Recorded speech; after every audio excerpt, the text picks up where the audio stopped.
Olá, queridos ouvintes da Rádio Mundial. Estamos aqui em mais um programa Caminhos da Consciência e Newton Schultz junto com vocês.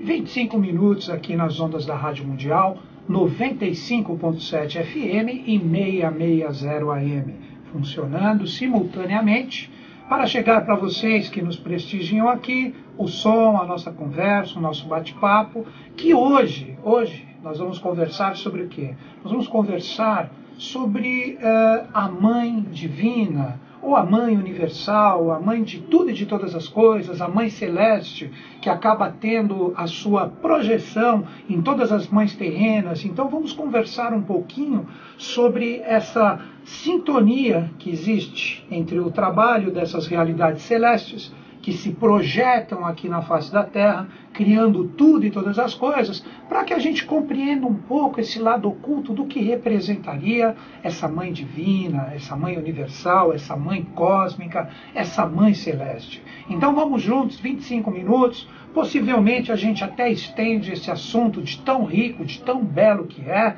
por 2 programas. A gente fala nesse sábado e depois no outro sábado a gente estende também sobre ele, porque o assunto, quando ele é voltado para uma iniciação, ele é voltado para os preceitos do trabalho. Para quem está me ouvindo agora pela primeira vez, eu sou membro da Sociedade Brasileira de Obiose, e ali eu sigo os ditames do meu mestre, o professor Henrique José de Souza, que veiculava a consciência de JHS. Quando falamos de Henrique, nós estamos falando do humano. Quando nós falamos de JHS, nós estamos falando do lado divino. O Evaldo está no som, o Paulo está aqui filmando, ele vai postar no YouTube, possivelmente no domingo ou na segunda-feira, ele vai colocar. Ali você que me acompanha, basta você colocar o meu nome no YouTube, Newton Schultz, o dia, né, o programa agora está ocorrendo no dia 11, aí você coloca 11 de maio ali, e nós vamos juntos aqui. O YouTube ele é totalmente atemporal. Queridos ouvintes, hoje eu trago um convidado, um amigo, na verdade, que estuda também essas ciências, é membro da Sociedade Brasileira de Obiose há muitos anos, e eu trouxe ele para bater um papo comigo sobre essas consciências, sobre esse lado oculto da Mãe. Para quem não conhece, apresento para vocês agora Roberval Lobo. Tudo bem, Roberval? Tudo bom, como é que tá? Bem-vindo aqui no programa de novo. Vamos bater um papo hoje sobre os aspectos da Mãe Divina, Roberval? Vamos nessa? Vamos sim. Vamos nessa? Então, eu vou colocar então a minha visão um pouquinho no início, e em cima dela, Roberval, aí a gente vai desenvolvendo, você coloca a sua visão e a gente vai batendo um papo, e a gente vai levantando diversas formas da gente tentar compreender essa força do Dia das Mães, que amanhã é tão celebrado. O que existe de oculto por detrás disso, essa força plasmadora ligada à própria mulher, né? Então vamos conversar um pouquinho sobre esses pontos. A primeira parte que eu gostaria de conversar, estava até conversando com o Roberval um pouquinho antes de começar o programa. O Dia das Mães, ele não é porque no Brasil nós temos ele comemorado no 2º domingo de maio, que no mundo inteiro é assim. Não, nós temos várias civilizações que comemoram de acordo com a sua cultura, de acordo com os seus costumes, comemoram o Dia das Mães em outras datas. Os exemplos gregos, que comemoram o Dia das Mães no primeiro dia do equinócio de primavera, que a primavera representa uma consciência de plasmação, a força da natureza, que está muito ligada ao processo dessa Mãe Cósmica e Universal, que cria e gera todas as coisas. Aí vem também, já que nós estamos falando dos gregos, Roberval, aquela coisa de Reia, que foi a mãe de Urano, que foi o pai de Cronos, que foi a mãe de Cronos, né? Que aí entra aquela coisa da mater Reia, da matéria, aí que está ligado, associado ao próprio processo da mãe, né? Mas nós temos essa herança do 2º domingo ligada exatamente a um acontecimento que teve ali nos Estados Unidos, no início do século passado, em correspondência à Primeira Guerra, que nós tivemos uma mulher de nome Ana Jarvis, né? Ela, em respeito, comemoração, amor em relação à mãe dela, que faleceu na Primeira Guerra, ela fez homenagens, prestou homenagens à mãe dela, e isso acabou pegando, foi uma febre no momento, e ali foi instituído como um dia que seria comemorado esses arquétipos de mãe. E isso nós acabamos herdando. Mas tem, Roberval, aí que eu lanço você. Mas tem um aspecto que a gente pode dizer que o mês de maio é um mês especial, onde a gente tem o nosso sol físico projetado, ou ele em comunhão, ou alinhado com as Pleiades, que as Pleiades representam uma força bem significativa ligado ao processo da mãe divina, ou arquétipo de mãe, da mulher. Você poderia desenvolver alguma coisa sobre isso, Roberval? Como é a sua visão em relação às Pleiades, esse lado da mãe? Então, o mês de maio, o nome já está falando, ele é bem sonoro em relação a ser mãe também, maio, Perfeito, mãe, né? Maria, todos esses... Maiá. Que Todas os hindus, essas, né? Exatamente. Todas as tradições que colocam a Mãe Universal nos seus devidos nomes, elas normalmente vocês podem ver que elas começam, Maiá, Maria, por M, né?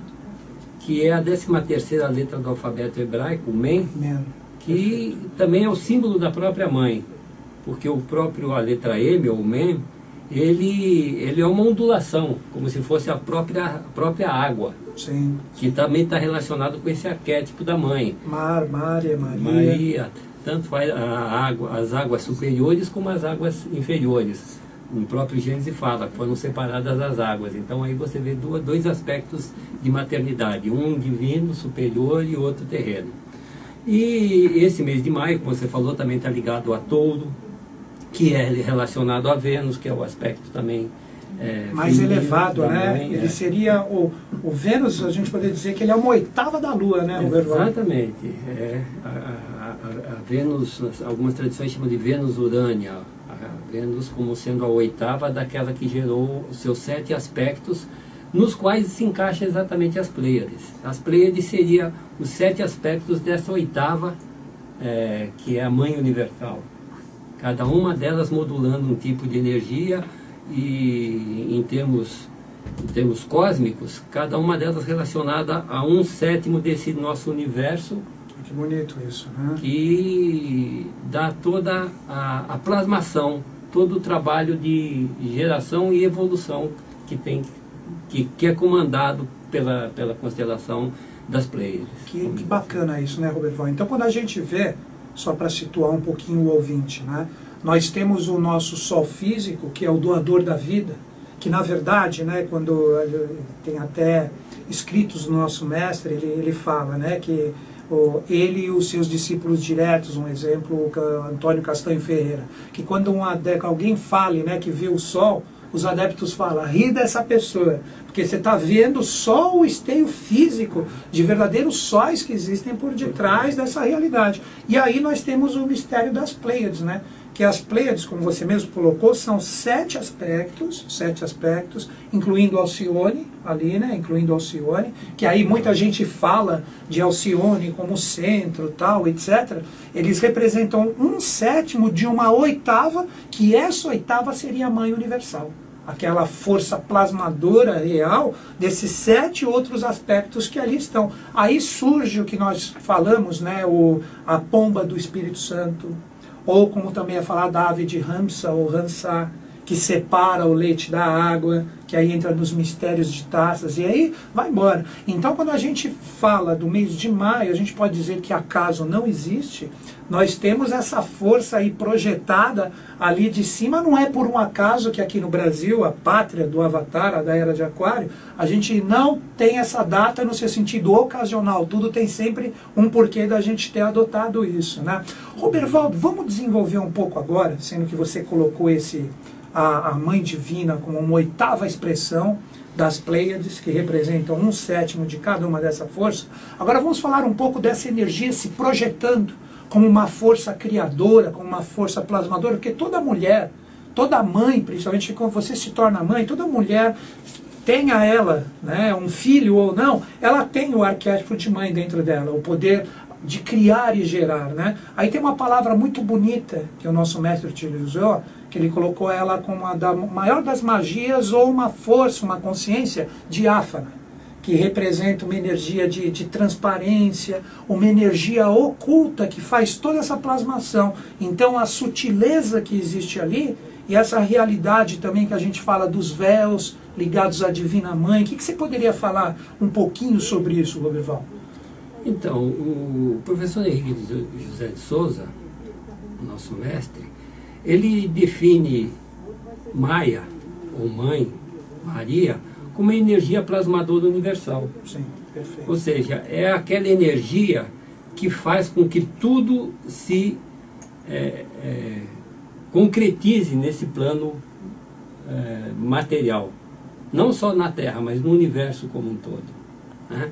Então, a inspiração ou a ideia, ela é plasmada e concretizada através dessa energia que é a mãe, né? A própria tradição diz que a mãe é a mediadora entre o pai e o filho. Perfeito. Ou seja, entre o espírito e a matéria. Aquilo que faz acontecer na matéria a vontade do pai é a mãe, é essa energia. Daí ela ser chamada Maya. Maya no sentido de plasmação da ideia. E aí a gente vai entrar num assunto interessante, porque tem-se Deus como um ser perfeito e acabado. Realmente ele é, porque ele representa aquilo de mais perfeito e de mais evoluído que nós temos nesse momento. Mas ele está também em evolução. Então essa ideia passa por Maria sendo plasmada constantemente. E daí esse caráter de mutabilidade, que a gente considera como mutabilidade e que o oriental dá à energia Maya. Mas é que na verdade ela expressa a cada momento a energia espiritual que está por trás dela, que para seu próprio evoluir necessita a cada momento, a cada processo evolucionário, a cada ciclo, se aparentar de uma outra maneira. Que aí nós temos os 7 dias da criação ligado ao processo, sendo que hoje nós estamos no 4º. Exatamente. Então a gente pode dizer assim, no primeiro dia da criação, para que os ouvintes compreendam, segundo a colocação do Roberval, nós tivemos o reino mineral, mas nós tivemos essa força de Maya, ou a mãe desses minerais, que foi a força produtora de toda a realização daquele reino, vamos chamar assim, daquele momento, daquele primeiro dia da criação. Então teve uma força plasmadora que foi a mãe de todos esses minerais. Aí tivemos no segundo dia a mãe de todos os vegetais, que já traz a experiência. A mãe de todos os animais no terceiro dia da criação, e hoje nós temos o arquétipo de mãe, que aí envolve as várias culturas. Você pode colocar Ísis ligados aos egípcios e etc. No tarô nós temos o arcano 2 e o arcano 13, que estão ligados à própria mãe. E hoje nós temos a mãe de todos os seres humanos, aí que a gente coloca essa modulação que você colocou do aperfeiçoamento divino. Porque Deus, ele só vai se considerar, diríamos assim, a gente colocando no sentido literal da palavra, completo quando fechar o 7º dia da criação e aquilo que foi lançado como primeiro dia, no 7º dia retornar para ele como consciência. A energia se transformando em consciência. Então a gente ainda vai ter o processo de mãe ou criadora de seres do 5º dia da criação, do 6º e do 7º. É por aí, Roberval? Também é por aí. Isso daí, esse processo, ele é constante, ele flui constantemente. Para, né? Claro. Ele flui constantemente, né? É como diz, a onda do mar, ela flui constantemente, ela nasce e é criada e vai constantemente assim sendo manifestado. Essa característica que essa energia plasmadora tem de ligar a energia espiritual à concretização da matéria, é isso que o oriental e as tradições diz, que aquele que ultrapassa esse mundo médio, que é o mundo da mãe, é senhor de toda a riqueza. Que é o mundo das leis, né? É o mundo da lei, é senhor de toda a riqueza. Por quê? Porque ele atravessa o Akasha. O próprio Akasha é esse véu de Ain-Suf que faz com que as coisas se plasmem na Terra. Perfeito. E aquele que ultrapassa essa energia da mãe, ele chega a ser senhor de toda a riqueza porque ele encontra diretamente o Pai. É como se, que nas tradições fala, viu Deus face a face. Perfeito. Né? Tanto é que tem tradições que dizem que a humanidade só será feliz quando a mãe não separar mais o filho do pai, o pai do filho. Ou seja, a humanidade tem que atingir a condição de interiorizar a mãe em si, para que ele mesmo faça fluir essa energia espiritual nos acontecimentos diários. Perfeito isso, perfeito. Olha que bonita a colocação do Roberval. Vamos tentar dar uma traduzida para o ouvinte entender melhor, e ele continua essa explanação, que ele colocou até um termo bem interessante, que é o véu de Ain-Suf. Né?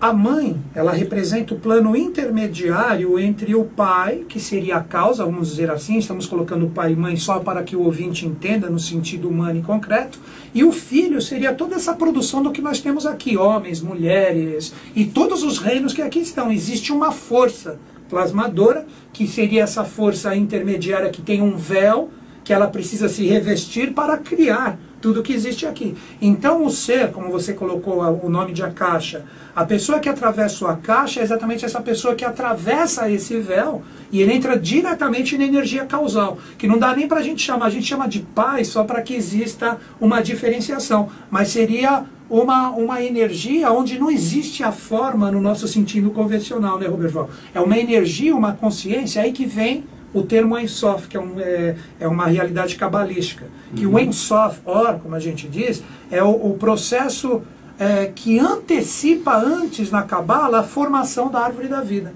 Quando começa a existir a limitação da árvore da vida, ou da árvore de Kumamara ou dos Kumaras, existe uma energia que está além desse véu de Ein Sof. Não é por aí, Roberval? Então seria aquela pessoa que se supera, que entra de repente num processo assim de superação fantástico aqui, ela atravessa essas realidades e ela entra no mundo das causas. Aí a gente entra, Roberto, vai entrando um pouquinho nesse negócio do véu de Ein Sof, que o professor cita várias vezes. Nós temos essa representação aqui na face da Terra também, no simbolismo, quando as mulheres utilizam o véu no sentido de invisibilidade, de não deixar ver o que está nela, não colocando no sentido religioso, no sentido oculto. Nós temos, né, Roberto? Claro, isso tem fisicamente, quando você coloca esse véu, o próprio véu que a noiva usa antes de casar, que ela levanta o véu para se mostrar ao seu bem-amado. Olha que bonito isso, hein? Os próprios templos, ele tem um reposteiro onde o altar mor está resguardado por um véu. E diversos véus, o próprio Himeneu não deixa de ser um véu, sim, com certeza, né? Nossa, que claro. Resguardando ali a divindade na sua pureza prístina. Então todos esses véus são representativos aqui, tem a ver com esse véu Akasha ou Ein Sof, que representa a Mãe Divina, que é justamente esse processo, porque a Mãe Divina, na verdade, ela é tudo.